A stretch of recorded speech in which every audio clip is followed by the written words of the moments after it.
The day my dad brought his real daughter home, the whole family heard her thoughts.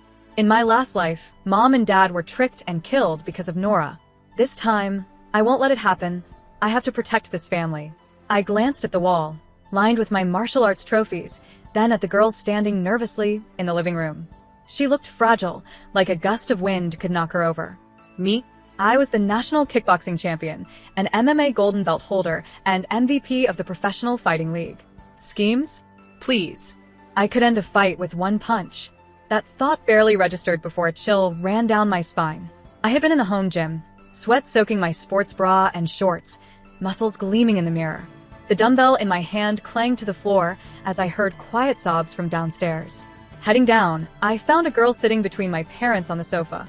She wore white, her long dark hair framing delicate shoulders, carefully cradling a cup of tea. She could have been mistaken for my mother 20 years ago. Nora, this is Yenna, my mother said, her voice heavy with conflicting emotions. Your father brought her home. The nurse mixed up the bracelets at the hospital, so both families took the wrong baby. Your real parents died in a car accident years ago. Before I could respond, a soft, urgent voice echoed in my mind. I see her again, the one who destroyed our family. Sniffle, it was my fault. Mom and Dad spoiled me to make up for lost years, and Nora got jealous. She conspired to ruin them. This time, I'll fix everything. I can do it. I have to. I whipped my head toward Yenna, but she just sipped her tea silently. Leo appeared on the stairs, frozen, his eyes darting between Yenna and me. My parents stared in shock. Then I understood. We could all hear her thoughts. A small smile tugged at my lips. Life was stranger than fiction. Proof. I asked casually, flopping into an armchair. Yenna's eyes filled with tears. She pulled a worn file from her bag. I have a DNA report. My father's face darkened. We verified it ourselves. Even ran another test with your mother's sample. Yenna is our daughter. Mom's eyes reddened as she embraced Yenna. My daughter, you've been through so much. Leo, his usual teasing demeanor gone, knelt by her side. You're home now. Don't worry. That's my brother. He looks so young. Last time, Nora ruined him secretly. I'll protect him now. I raised an eyebrow at her thoughts. She thought she needed to scheme? She could barely withstand a light breeze, and yet here, she was imagining conspiracies. Mom glanced at me, her daughterly pride clear in her eyes. Yenna was brilliant, refined, and gentle. How could she be the villain from Yenna's story? Impossible. Don't worry, Nora, Mom said. This family can support both of you. From now on, you're both our daughters. Yenna reached for my hand. Sister, she whispered. Mom is too soft. But maybe I can fix this. I smirked. You know. I began. We can hear your. Before I could finish, my vision went black, and I collapsed. I woke up in my own bed. Leo sat beside me, handing me a glass of warm water. How are you feeling? He asked, concern in his voice. Mom and I tried testing something. Every time we mention her thoughts in front of her, something strange happens. We don't understand it. But we know you're not the scheming type. I accepted the water. What now? He sighed, rubbing his temples. Dad feels guilty, Mom's heart aches, and she's your biological sister. As for the thoughts, probably just attention-seeking. We can't prove anything, so we'll assume it's trauma-induced nonsense. The plan is for her to stay and settle in. And you're still my sister. That won't change. I nodded slowly, though Yenna's constant mental whispers made me uneasy. Downstairs, the tension was palpable. Yenna leaned against Mom like a fragile flower, eyes red from tears. Sister, I'm sorry. It's all my fault. She fainted just now. I hope Mom and Dad don't misread this. No, it's a coincidence. Mom squeezed her hand. It's not your fault, Yenna. Dad cleared his throat. Glad you're awake, Nora. Yenna will be living with us. Try to get along. Yenna had already won their hearts, and subtly cast me in a corner. I shrugged and sat unbothered. The doorbell rang. Preston Hayes, my fiancé, had arrived. He scanned the room, eyes resting on me first, then Yenna. Yenna's face lit up, shy and hopeful. Preston's here.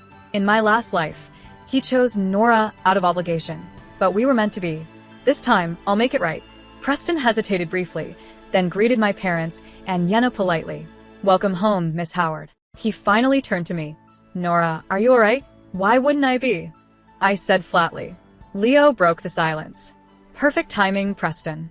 We're taking Yenna shopping soon. She's new here. You should join us. He glanced at Yenna's worn dress, a flicker of pity in his eyes, then nodded. Yes. I have to behave. Maybe this time we can be together openly. The next few days, I barely set foot outside the mansion. An international MMA tournament was coming up, and I had spent a full year preparing for it. Now, in the final stretch, every waking moment went into intense training. Yenna, after failing to draw me out, seemed to abandon her attempts at bonding with me. Instead, her attention turned entirely to my parents and Leo. At first, they were cautious, unsure how to handle her sudden presence, but Yenna's constant charm eventually won them over. Soon, the four of them were inseparable, and the grand mansion often felt eerily quiet, empty, but for me and the staff. Leo would take her to social events, returning with a grin and shaking his head. She's amazing. All my friends said she's polite, graceful, really impressive. Pride had crept into his voice without him even noticing. I tried to spend time with Mom and Dad, but Yenna's mental warnings would flare immediately.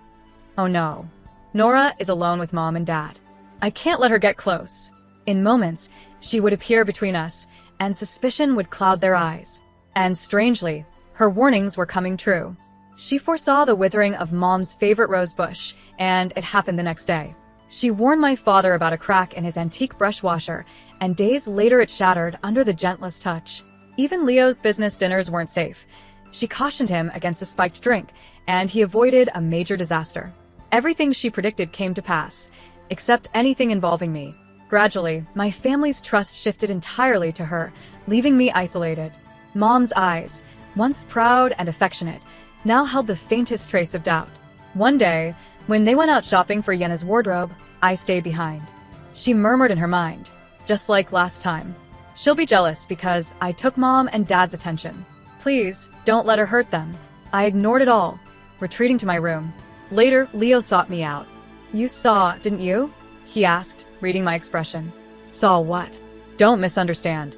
Yenna didn't ask for any of those gifts, we got them. She's never had anything like this before. Don't take it out on her. I felt a wave of frustration. I haven't touched her. Why does everyone believe her? Because it all came true, Leo admitted, his confidence faltering. Suddenly, she appeared in my thoughts. Leo is trying to explain things for me. He's so kind. Leo's expression hardened. Just stay away from her. She's not like you. All tough and dominant. Tough. Oh, her? He'd clearly forgotten who had protected him from bullies as a kid. One wrong move, and I reminded him. My fist connected with his nose, blood flowing as he hit the floor, stunned. Panic and cries filled the air, but I ignored them and returned to my room. If even Leo believed her, it was time to leave. I emerged from my room with my bags packed. My parents sat side by side on the main sofa, faces tight with concern. Yenna knelt beside them, tears streaming down her pale cheeks. Even Preston was present, murmuring comfort. All eyes turned to me. Surprise at my luggage quickly morphed into disappointment and anger. Nora, my father began, voice tense. Do you have anything to say? About what? I asked. Leo started it. Don't play dumb. Mom's voice trembled.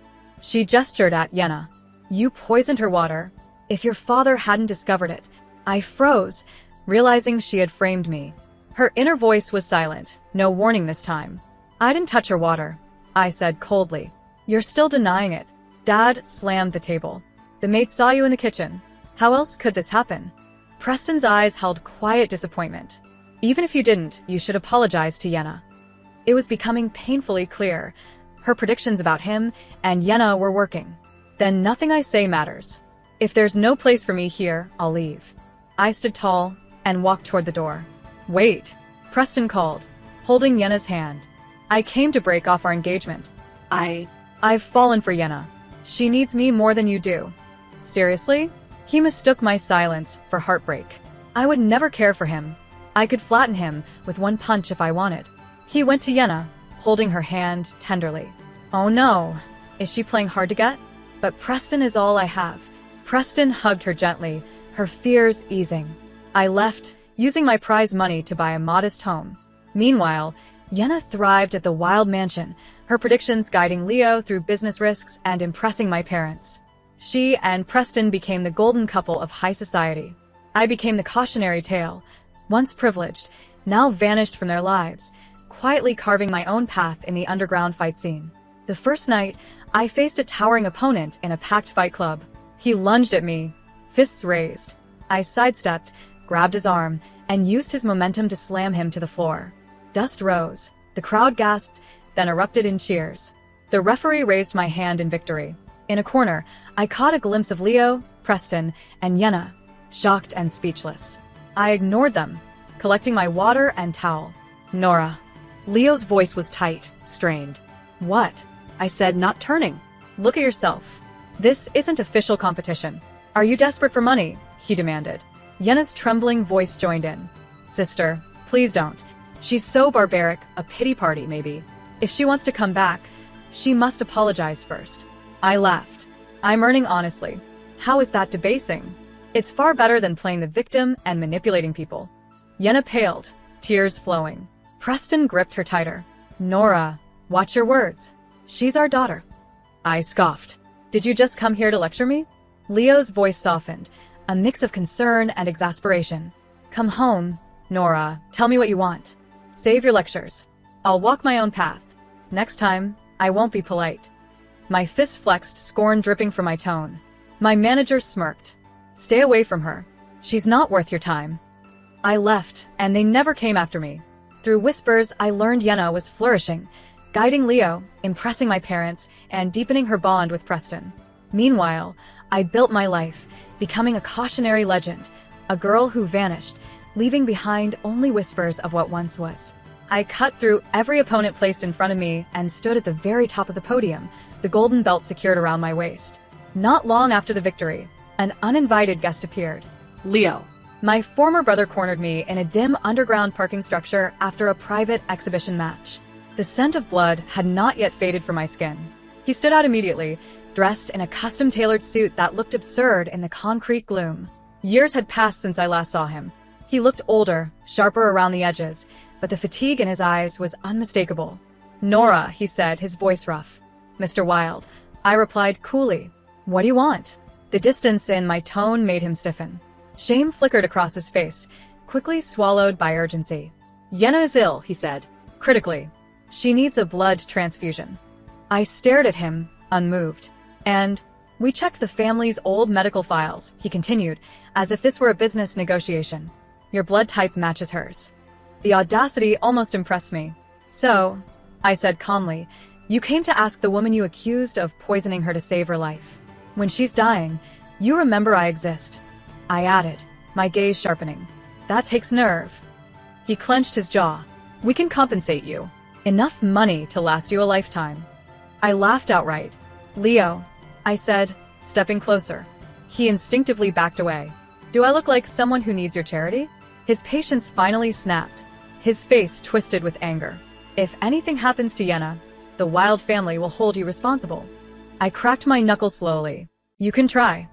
Something in my eyes made him falter. His shoulders sagged, and his voice dropped. I'm begging you. Oh, I said lightly. You should have started there. Before he could react, my fist landed squarely on his face. At least you stayed conscious this time, I remarked, stepping past him as he collapsed. I thought that was the end of it. I underestimated their shamelessness. The next morning, my quiet street was flooded with luxury cars. Marcus, Eleanor, Leo. Preston, and Yenna. She leaned weakly against Preston, dressed in a hospital gown, her face pale and pitiful.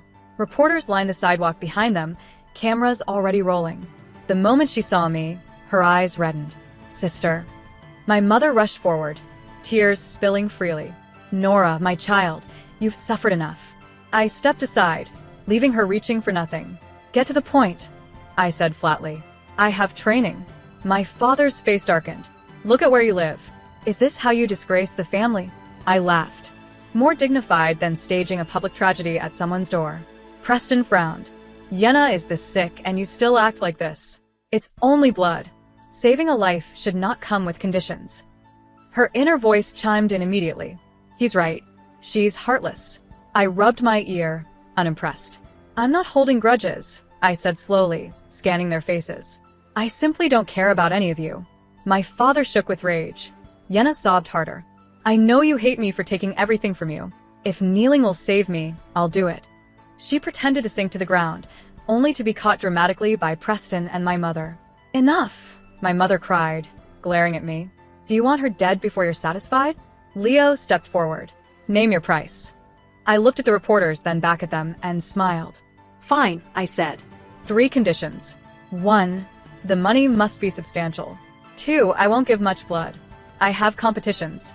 3, we agree. My father snapped. All of it. I straightened and rolled my shoulders. They frowned, confused. Then I moved. My fist smashed into my father's face. He slammed into a car and crumpled to the ground. My mother screamed. Leo rushed me and took a punch straight to the stomach. He folded instantly, retching onto the pavement. Preston stepped in front of Yenna, panic in his eyes. I broke through his guard with one clean strike. He flew backward and hit the ground hard, staring at me in terror. Silence followed. Even the reporters forgot to breathe. I shook out my hand and smiled faintly. You said you'd agree to anything, I said. I didn't realize you meant lining up to get beaten. The VIP wing of the hospital was quiet, too quiet. Marcus, Eleanor, Leo, and Preston were all on their knees in the hallway outside Yenna's room. Yes, kneeling. It was one of my conditions for the blood transfusion. Their faces twisted with humiliation and anger, but Yenna's life hung in the balance, and they endured it. Nora, we were wrong, my mother sobbed, her eyes swollen and pleading. Please, think of Yenna. Can you bear to see her? Enough, I said, perched on the chair the nurses had provided. One leg crossed over the other. First, she isn't my sister. Second, the only reason you're kneeling instead of lying in ICU beds yourselves is because I can't bear to watch you suffer. My father trembled with rage, but forced himself to remain composed, glancing at the closed hospital room. The 20 million will be transferred immediately. I pointed at them. I'm not taking your apology, but I will take the money. After all, I'm giving your daughter my blood. They looked like the world had just collapsed on them. I stood, walking toward the door. Remember this. After this transfusion, I'm done with the Wild family. Don't ever try to manipulate me again. Inside the room, Yenna lay pale and timid. Her inner voice rang in my mind sharp and bitter. It's all my fault. Mom even wanted to help her. She's just evil. I ignored it and held out my arm. The doctor inserted the needle, and the blood began to flow. Everyone watched in tense silence. Minutes later, another doctor rushed in, holding a report, his face pale. Stop. You cannot do a direct transfusion, he barked. The 4 kneeling figures jerked upright. Why? My mother screamed. This is dangerous. Blood between immediate family members, same father, can cause fatal reactions. Shock and fury collided in the hallway. My mother lunged at my father, her fists raining down. Marcus Wilde, how could you lie to me all these years? How could you have an illegitimate child and keep it a secret? Leo staggered to his feet, pointing a trembling finger. Dad. How could you betray Mom like this? Preston tightened his grip on Yenna, eyes flicking to me with a mixture of relief and revulsion. Chaos reigned. I calmly pressed a cotton ball to the puncture in my arm, watching the spectacle. Another doctor arrived, report in hand, urgency cracking his voice. We were wrong. Ms. Nora Wilde's DNA perfectly matches Mrs. Eleanor Wilde. They are mother and daughter. Ms. Yenna Howard's DNA matches Mr. Marcus Wilde, but also partially matches Mrs. Wilde. She's a half-sister. The hallway froze. My mother's hand stopped midair, her rage turning to confusion and disbelief. Slowly, she turned to me, eyes wide, mouth trembling. Doctor, is there a mistake? Her personality, her tastes, how? Nora, you're my... She lunged to the floor, collapsing at my feet, sobbing hysterically. Nora. My daughter. My real daughter. I was blind. I'm so sorry. Marcus slumped, defeated. A robotic, distorted voice echoed in my mind. System error. Key plot point distorted. Forced correction initiated. Host Yenna Howard's luck theft interrupted. Backup failed. Entering hibernation. Yenna clutched her head, screaming. No, it's not true. System, help me. Mom, stop listening. Leo and Preston recoiled, horror and disgust etched into their expressions. Yenna's system, meltdown rendered her unconscious. There was no one left to comfort her. I looked down at my mother, weeping at my feet. I felt nothing, except a faint urge to laugh. Too little, too late. In the end, I gave blood, but not to Yenna. I donated to the hospital's general blood bank. The 20 million? transferred directly into my MMA Association account. I waved the confirmation in front of the stunned family. Transaction complete. 20 million received. Your family drama? Not my concern. My mother grabbed my pants, pleading, Nora, please. I'll make it up to you. Come home. I'll be good to you. I crouched, brushing a tear-soaked strand of hair from her face. Some wounds can't be healed with an apology, I said softly. There's no place for me at the Wild Mansion anymore. I stood and left, my eyes on the confirmation for my next title defense match. With financial freedom, I traveled the world, flying planes, watching stars over the Sahara, chasing auroras in Antarctica. I stepped in when injustice crossed my path, teaching lessons to scoundrels. The Wild family? They spent the rest of their lives trapped in regret, blaming each other, seeking me. Who cared?